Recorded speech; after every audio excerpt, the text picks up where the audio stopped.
दोस्तों, त्यागी trading tips में आपका स्वागत है। दोस्तों, इस वीडियो के अंदर हम बात करने वाले हैं कि आखिर स्टॉक मार्केट के अंदर गिरावट क्यों देखने को मिल रही है। अभी एक खुशी मिली आपको कि एफआईज लगातार खरीदारी कर रहे थे। एक हिंट आपको मिला कि जैसे कि मार्केट के अंदर अब तेजी बनने वाली हो, बॉटम बन चुका हो, अब ज़्यादा गिरावट देखने को ना मिले। ऐसा भी आना ही शुरू हुआ था कि आज फिर गिरावट देखने को मिली।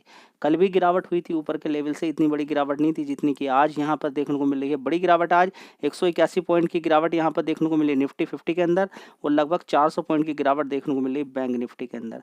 गिरावट का कारण क्या है उसके बारे में यहाँ पर जानकारी निकालने की कोशिश करते हैं। सेंसेक्स की बात करें, मिड कैप की बात करें, जब भी कभी स्मॉल कैप मिड कैप के अंदर गिरावट होती है, रिटेल निवेशक बुरी तरह से डर जाता है। गिरावट का एक ही कारण है, कौन है? ट्रम्प।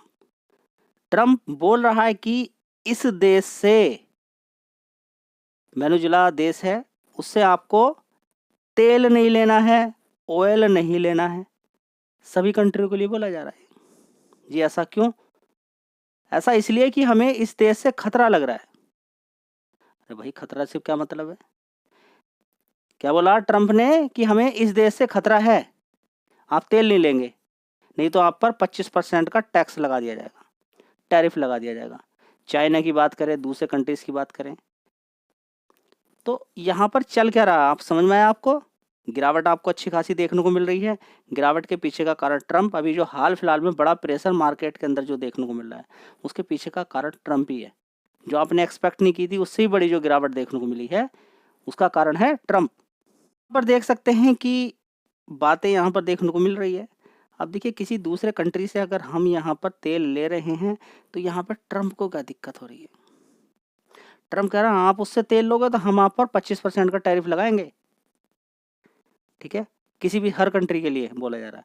खासकर इंडिया काफ़ी बड़ा तेल लेता है किससे? वेनेजुएला से। ठीक है, तो ट्रम्प यहाँ पर अनाउंस कर दिया है कि 25% tariff on countries buying Venezuela oil. यहाँ पर देख सकते हैं, तो यहाँ से जो भी कोई तेल खरीदेगा इस वाले कंट्री से, उस पर 25% का टैरिफ लगाया जाएगा। अब देखिए, ये चली चली बातें, उल्टी सीधी बातें, जैसे कि मान के ये चलें कि मतलब कि ऐसी हालत कर दी है पूरे ग्लोबली। पहले जो बाइडेन, उसको मालूम नहीं क्या करना है, बस लड़ाई करनी है, हथियार देने हैं, जबरदस्ती लड़ाई करवा दी। अब यहाँ पर जो बाइडेन आए, नहीं रसिया तो ठीक है, कोई दिक्कत नहीं भाई, ठीक कराओ। अरे भाई, लड़ाई क्यों करवाई थी? इतना थोड़ा सा विचार कर लेते, दोनों में यहाँ पर हथियार नहीं देते, दूसरा सॉल्यूशन भी तो निकल सकता था। जबरदस्ती लड़ाई करवाई, और इसके साथ ही नेटो के और दूसरे कंट्रीज से ही बोला कि आप हथियार दीजिए, ग्लोबली टेंशन पैदा कर दी। अब यहाँ पर अगर हम देखते हैं, तो एक दूसरी टेंशन यहाँ पर की जा रही है, जो कि उससे भी बड़ी टेंशन है। वो क्या है कि टैरिफ का खेल खेलते हैं। अब टैरिफ का खेल खेलने से अमेरिका को कोई इतना बड़ा फायदा होने वाला नहीं है। महंगाई चरम सीमा पे पहुंच जाएगी। लेकिन यहाँ पर एक्चुअली में अगर देखा जाए, थोड़ा सा दिमाग लगाएं, तो यहाँ पर ट्रम्प टैरिफ लगाने वाला नहीं है, क्योंकि ट्रम्प टैरिफ जैसे ही लगाएगा, माल तो अमेरिका के अंदर महंगा बिकेगा और महंगाई बढ़ जाएगी। ट्रम्प चाहता क्या है? क्या चाहता है?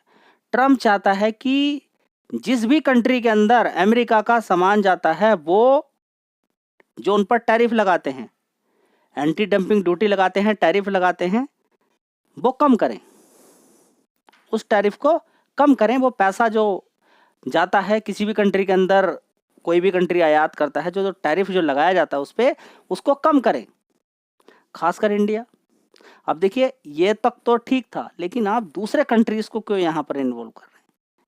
वेनेजुएला से क्यों बोल रहे हैं कि आप तेल लेंगे तो दिक्कत परेशानी हो जाएगी? उससे लेने में क्या दिक्कत है? उससे लेने में क्या परेशानी है? आपको क्यों यहाँ पर दिक्कत हो रही है? अब देख लीजिए, अब जो कंट्री इंडिया लेता है, तो इंडिया पर 25% का टैक्स लगाएंगे, यहाँ पर बोली जा रही है। तो ये क्या है? एक टेंशन है बहुत बड़ी। अब देखिए, ऐसा नहीं कि सिर्फ यहीं से तेल लिया जाता है, अलग अलग कंट्री से तेल लिया जाता है, क्योंकि कभी कोई कंट्री दिक्कत परेशानी करने लगे तो दूसरी जगह से आता रहता है। तेल तो रूस से भी आता रहता है, अलग अलग कंट्री से आता रहता है। लेकिन यहाँ पर अमेरिका यहाँ पर खड़ा क्या कर रहा है? यहाँ पर गुंडागर्दी कर रहा है पूरी तरीके से। अब क्योंकि उसकी इकोनॉमी इतनी बढ़िया है, मजबूत है, अब वो इस तरीके की गुंडागर्दी करेगा, सारे कंट्रीज को अपने अंडर में लाने की कोशिश करेगा। तो फिर यहाँ पर आप देखेंगे क्या चीज़ें देखने को यहाँ पर मिल रही हैं। ठीक है, तो यहाँ पर जो ट्रम्प कर रहा है, ये एक्चुअली सही है कितना गलत है। अपने फ़ायदे के लिए बहुत कुछ यहाँ पर ट्रम्प करता जा रहा है, अपने फ़ायदे के लिए। हर इस समय दूसरे कंट्रीज़ का कोई फ़ायदा नहीं है देख रहा, सिर्फ अपना अपना फ़ायदा देख रहा है। जबकि देखिए कोई एक ज़बरदस्त, जिसकी जीडीपी बहुत मजबूत है, जिस कंट्री की अच्छा खासा डेवलप्ड कंट्री है, वो ज़्यादातर यही होता है कि वो टैक्स दूसरी कंट्रीज़ के सामान पर कम लगाता है, क्योंकि वो ऑलरेडी डेवलप है। जो डेवलप इतना ज़्यादा कंट्री नहीं है, जो आगे विकास की तरफ जा रहे हैं, धीरे धीरे आगे बढ़ रहे हैं, वो थोड़ा सा लगाए, उनकी सरकार को थोड़ा सा फ़ायदा होता है। अब यहाँ पर इंडिया अगर टैरिफ कम कर ले तो सरकार को तो थोड़ा सा नुकसान घाटा जो है होगा, लेकिन उससे भी बड़ा घाटा हो जाएगा किन कंपनियों को, जो इंडिया के अंदर कंपनी काम करती है, इंडियन कंपनी को। क्योंकि दूसरी, जैसे कि टेस्ला की बात करें, इंडिया के अंदर आके क्या करेगी, बिजनेस करना बढ़ाना शुरू कर देगी, तो उसमें दिक्कत परेशानी हो जाएगी दूसरी कंपनीज को। तो ये सबसे बड़ी बात है। अब यहाँ पर ऑटो सेक्टर की बात करें या फार्मा सेक्टर की बात करें, इन पे सब पे टैरिफ अगर लगता हुआ नज़र आएगा तो बड़ी दिक्कत परेशानी हो जाएगी। अब ये इसका सॉल्यूशन जब तक नहीं होता है, बड़ी दिक्कत वाली बात है। और कुछ ना कुछ ऐसी चीज़ें निकल कर आ जाती हैं। यहाँ पे आप देख सकते हैं कि रिलायंस इंडस्ट्री पोस्ट कर दिया यहाँ पर, buying Venezuela oil after tariff 25% जो लगा देगी। तो यहाँ पर बड़ी बड़ी जितनी भी कंपनीज हैं उनको हिट कर रहा है कौन, ट्रम्प हो, जिसकी वजह से ऑयल पर कोई भी असर पड़ता है या कुछ भी ऐसा कुछ हो देखना हो, तो ये टैरिफ का खेल अभी लोगों की समझ में नहीं आ रहा है। एफआईज यहाँ पर खरीदारी तो कर रहे हैं, लेकिन ये टैरिफ के खेल से कहीं ऐसा ना हो कि ये ट्रम्प मिला हुआ है एफआईज से और ये जबरदस्ती ऐसा बोल बोल के सस्ते दाम पर इंडिया के मार्केट के अंदर या ग्लोबली जो दूसरी कंट्री से जो मार्केट गिरा हुआ है उसमें खरीदारी करवा रहा है। ठीक है, इनका कुछ पता नहीं है किस किस तरीके का गेम खेलते हैं। तो आप थोड़े से अलर्ट रहें, क्योंकि अगर बड़ी गिरावट होती है, होता कुछ नहीं है। रसिया यूक्रेन में भी कुछ नहीं हुआ, फाइनली ऐसे ही होता है सारा कुछ। इजराइल की हमास की लड़ाई चली, कुछ नहीं ही, जो होना है मार्केट अपना आगे बढ़ता ही रहता है धीरे धीरे। आपको नुकसान में बेचना नहीं है। अच्छी कंपनी अगर खरीदी है, एसआईपी अपनी कंटिन्यू रख सकते हैं इतनी बड़ी गिरावटों पर। और बड़ी बड़ी गिरावटें यहाँ पर स्टॉक्स के अंदर आपको देखने को मिल रही है, जहाँ पर एक अपॉर्चुनिटी आपको मिल रही है। तो रीजन आपको समझ में आ गया है। चलिए, अब आप कहेंगे कि एफआईज तो खरीदारी कर रहे हैं। देखिए, एफआईज के खरीदारी करने से अकेले कुछ नहीं होता है। रिटेल निवेशक का माइंड सेट को भी तो ठीक करना पड़ेगा। वो बेचना शुरू करे तो गिरावट ही होती रहेगी। रिटेल तो बहुत ज़्यादा है, कम थोड़ी ना है रिटेल निवेशक भी। दोस्तों, एक अभी खबर देखने को मिली, उसकी वजह से देखेंगे तो एक्साइड इंडस्ट्री और अमर राजा बैटरी के अंदर तेजी देखने को मिली। थोड़ी सी तेजी बनी, लेकिन बाद में मार्केट के अंदर देखिए गिरावट का ट्रेंड नीचे की तरफ हो गया, तो ज़्यादातर शेयर के अंदर प्रॉफिट बुकिंग आ गई, शेयर के अंदर गिरावट देखने को मिल रही है। ठीक है, यहाँ पर देखेंगे कि शेयर ने देखेंगे 333 रुपये से अच्छी खासी यहाँ पर तेजी दिखाई दी, और लगभग 9-10%, किसी में 10%, किसी में 20% बड़े प्लेयर ने यहाँ बनाया है यहाँ पर, या फिर ट्रेंड निगेटिव ही रहेगा। उसके पीछे के कारण सारे यही है, देख लीजिए आप ही के सामने हैं।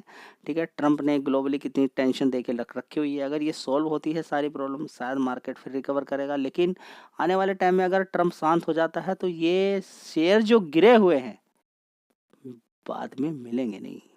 बस हाँ, ये है कि आपने बड़ी गिरावट पे ही खरीदा, उसके बाद भी गिरावट हो रही, तो उसका तोड़ सिर्फ एक है कि सारा माल नहीं खरीदना है, एक बार में ह्यूज क्वांटिटी नहीं मानी है, थोड़ा थोड़ा करके खरीदें, उसका तोड़ है। तो अमर राजा बैटरी एक्साइड इंडस्ट्री के लिए अंदर खबर आ रही है कि सरकार ने एक बहुत बड़ा अनाउंसमेंट देखने को यहाँ पर मिला है कि लिथियम आयन बैटरी यहाँ पे देखेंगे included as core auto components. तो देखिए, सरकार के द्वारा बोला जा रहा है कि लिथियम आयन बैटरी को अब क्या है, ऑटो सेक्टर के अंदर हम क्या करने वाले हैं, कोर ऑटो कंपोनेंट में कन्वर्ट करने वाले हैं। साथ ही एक बॉर्डर से दूसरे बॉर्डर में जो इतनी ज़्यादा कंप्लाइंस होती थी, इतना ज़्यादा सिक्योरिटी या सारी चीज़ें देखने के बाद सामान लिथियम आयन बैटरी का प्रोडक्ट इधर से उधर जाते थे, वो अब इतना सारी चीज़ें नहीं है, उसको बिल्कुल सिंप्लीफाइड कर दिया गया, बहुत ज़्यादा सिंपल कर दिया गया है। तो इसका असर देखने को मिलेगा आपको ऑटो सेक्टर के शेयर्स पर भी देखने को मिलेगा। ठीक है, तो जो बैटरी वाली कंपनियां हैं उन पर भी असर देखने को मिलेगा। इलेक्ट्रिक व्हीकल के अंदर आपको ये सारी चीज़ें अच्छी चीज़ें देखने को मिलेगी। साथ ही आपको और कहाँ सोलर एनर्जी के अंदर ये सारी चीज़ें देखने को मिलेगी। तो फिलहाल बड़ी गिरावट है इस शेयर के अंदर। आप देखेंगे इसने जो हाई मारा था 620, अभी 50% लगभग 40% ऊपर से करेक्ट यहाँ पर देखने को मिल रहा है।